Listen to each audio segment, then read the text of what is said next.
नमस्कार दोस्तों, स्वागत है आपका हमारे YouTube चैनल पढ़ाई तक में। जी हाँ दोस्तों, कार्यालय मुख्य चिकित्सा एवं स्वास्थ्य अधिकारी जिला दुर्ग से एक बहुत ही बड़ी वैकेंसी निकल कर आई है। ये वैकेंसी 16/3/2022 को प्रकाशित किया गया है।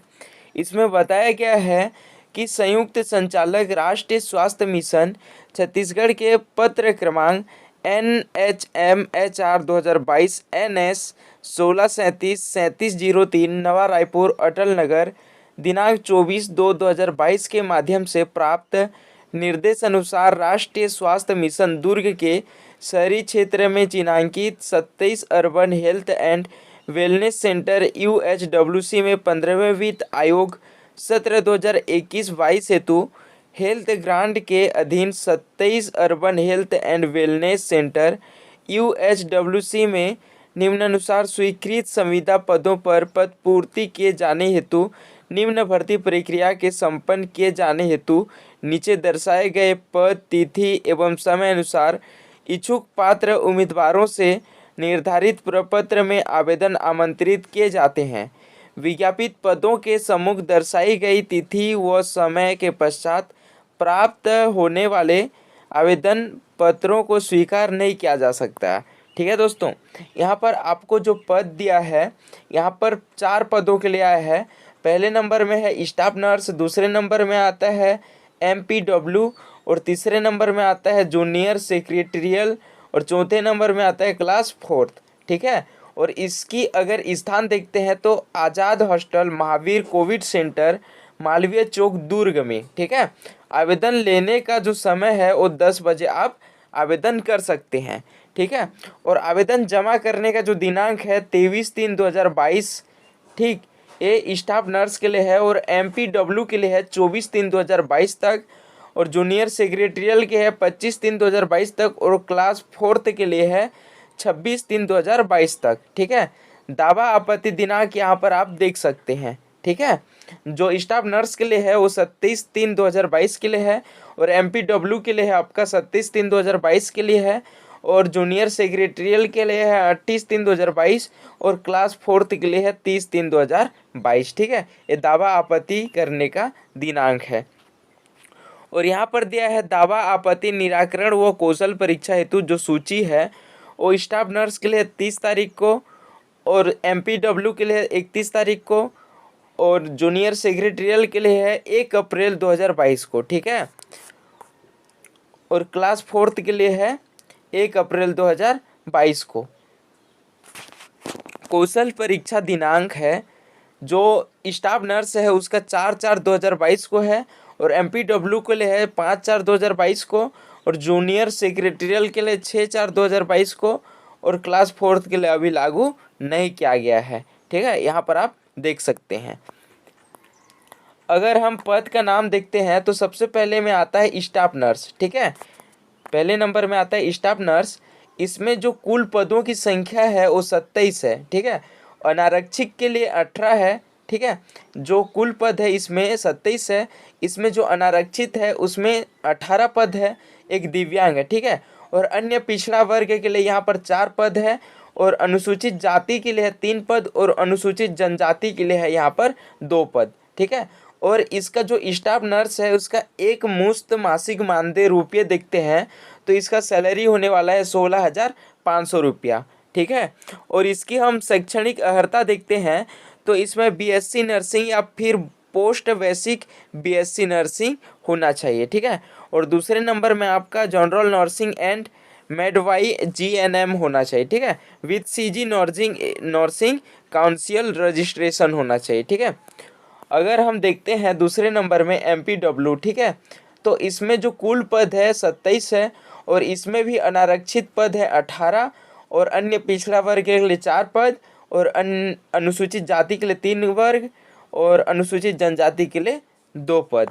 ठीक है, और जो इसका MPW का जो मासिक वेतन है वो 14,000 रुपये यहाँ पर दिया गया है। ठीक है, और इसकी हम शैक्षणिक योग्यता देखते हैं तो मोस्ट है passed here secondary examination 10th + 12 examination with biology subject. ठीक है, 1 year diploma in multipurpose worker training of इनक्वायरल training from training centre recognised. ठीक है, ये आपको यहाँ पर दिया गया है।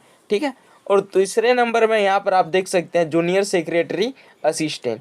तो इसमें भी कुल पद है 27, और इसकी जो अनारक्षित है इसमें 18 पद है, और इसमें अनुसूचित जो जाति है, ठीक है, अनुसूचित जाति के लिए है यहाँ पर, अनुसूचित जाति के लिए 3 पद, अन्य पिछड़ा वर्ग के लिए 4 पद, और अनुसूचित जनजाति के लिए 2 पद। ठीक है, और जो जूनियर सेक्रेटरियल जो असिस्टेंट है इसका जो मासिक वेतन है 12,000 रुपया।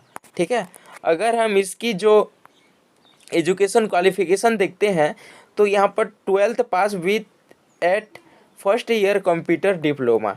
ठीक है, और क्लास 4th के लिए यहाँ पर कुल पदों की संख्या 27 है, अनारक्षित के लिए यहाँ पर 18 पद, और यहाँ पर अन्य पिछड़ा वर्ग के लिए 4 पद, और अनुसूचित जाति के लिए 3 पद दिया है, और अनुसूचित जनजाति के लिए 2 पद है। ठीक है, अगर हम इसकी जो मासिक वेतन देखते हैं तो यहाँ पर 10,000 दिया गया है। ठीक है, इसमें अगर हम क्वालिफिकेशन देखते हैं तो इसका 12th पास होना ज़रूरी है। ठीक है, अगर हम इसकी जो भर्ती नियम देखते हैं तो भर्ती नियम यहाँ पर आप देख सकते हैं। पहले नंबर में बताया है यह नियुक्तियाँ 15वें वित्त आयोग के अधीन होगी, अतः यह समस्त कर्मचारी 15वें वित्त आयोग के होंगे। दूसरे नंबर में बताया है उक्त भर्ती में छत्तीसगढ़ शासन द्वारा जारी जिला स्तरीय आरक्षण रोस्टर का प्लान किया जाएगा तथा समय समय पर जारी अन्य निर्देश आदेश नियम तथा संशोधित लागू होंगे। और तीसरे नंबर में बताया है यह नियुक्ति संविदा आधार पर एक वित्तीय वर्ष के लिए होगी जो कि पूर्णतः अस्थायी होगी।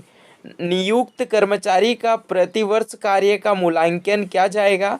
वार्षिक कार्य मूल्यांकन संतोषजनक पाए जाने की स्थिति में ही संविदा सेवा अवधि में वृद्धि की जाएगी। ठीक है, ये आपके जो भर्ती संबंधित नियम होते हैं। अगर हम संवर्ग और यहाँ पर शुल्क का विवरण देखते हैं तो यहाँ पर जो दिव्यांग है, अनुसूचित जाति है, अनुसूचित जनजाति है, और जो महिलाएं हैं उनको अगर शुल्क देते हैं तो वो 100 रुपये है, और अन्य पिछड़ा वर्ग के लिए जो शुल्क है वो 200 रुपये है, और अनारक्षित वर्ग के लिए 300 रुपया है। ठीक है, इसमें प्रत्येक पद के आवेदन पत्र के साथ निर्धारित आवेदन शुल्क राष्ट्रीयकृत बैंक द्वारा district health security non NRHM other found AC के नाम से जारी DD डिमांड ड्राफ्ट बनाकर आवेदन पत्र के साथ संलग्न करना अनिवार्य है, जो कि आपसी योग्य नहीं होगा। ठीक है, अगर हम अभ्यर्थी को मूल आवेदन के साथ निम्न दस्तावेज सत्यापित छाया प्रति संलग्न करना अनिवार्य बताया है। ठीक है, तो पहले नंबर में है आपका हाई स्कूल सर्टिफिकेट परीक्षा, ठीक है, कि जो अंकसूची है वो। दूसरे नंबर में संबंधित पद हेतु निर्धारित न्यूनतम शैक्षणिक योग्यता समस्त वर्षों की अंकसूची। तीसरे नंबर में है मान्यता प्राप्त विश्वविद्यालय से प्राप्त स्नातक या फिर जो स्नातकोत्तर की उपाधि प्रमाण पत्र होना चाहिए।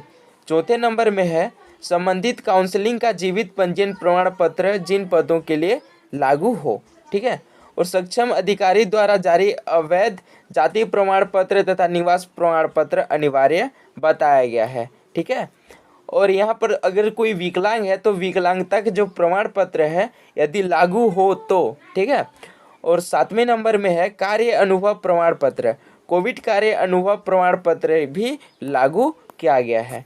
ठीक है, अगर हम तीसरे पेज में देखते हैं तो यहाँ पर जो लिखित परीक्षाएं हैं, ठीक है, या फिर जो कौशल परीक्षाएं साक्षात्कार हेतु जो प्रावीण्य सूची है इस प्रकार से बनाया गया है। ठीक है, तो यहाँ पर आप देख सकते हैं अनिवार्य शैक्षणिक योग्यता स्नातक या फिर जो स्नातकोत्तर के सभी वर्षों के प्राप्तांक का प्रतिशत 65% का स्थान पर 55 किया गया है, क्योंकि वह सचिव छत्तीसगढ़ शासन स्वास्थ्य एवं परिवार कल्याण विभाग के आदेश क्रमांक F167 2021 सत्र 1 नवा रायपुर अटल नगर दिनांक 7 दिसंबर 2021 के आदेश से अनुसार किया गया है। ठीक है,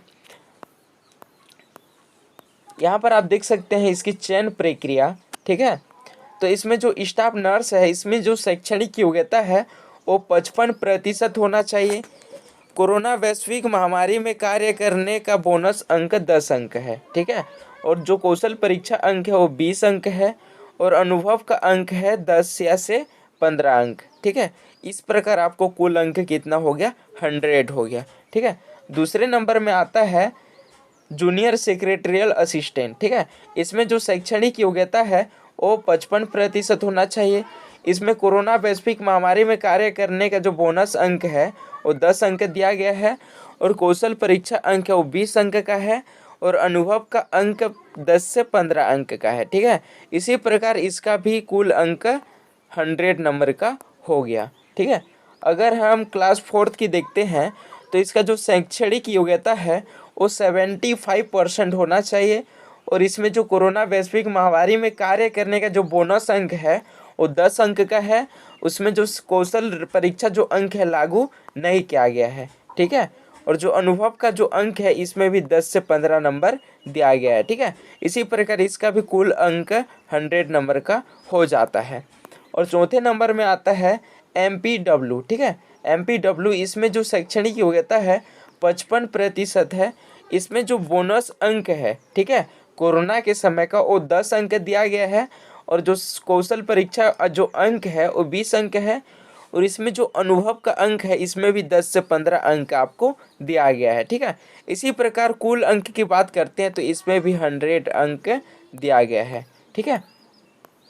अगर हम इसकी जो देखते हैं कुल विज्ञापति जो पदों की संख्या है तो 1 से 10 होने पर, ठीक है, लिखित परीक्षा या फिर जो कौशल परीक्षा ले जाने हेतु जो अभ्यर्थियों की जो संख्या है कुल विज्ञापति रिक्त पदों का 10 गुना होना चाहिए, ठीक है। 11 से अगर जिसका 50 होने पर, ठीक है, यानी कि जो अंक आता है तो उसको 5 गुना होगा, ठीक है। जितने परीक्षार्थी पास होंगे उसी का 5 गुना बढ़ाया दिया जाएगा, ठीक है। या फिर जिसका 50 अंक से अधिक होंगे, ठीक है, जो नंबर, उसमें से आपका जितना जो विद्यार्थी है वो 50 अंक से ज़्यादा होंगे उसका 3 गुना बढ़ाया जाएगा, ठीक है। अगर हम इसके देखते हैं अंतिम चयन सूची तो इसमें पात्र अभ्यर्थी का चयन निर्धारित शैक्षणिक योग्यता, अनुभव, लिखित, कंप्यूटर बेस्ड कौशल परीक्षा वरीयता में प्राप्त अंकों के आधार पर प्राप्त किया जा सकता है, ठीक है।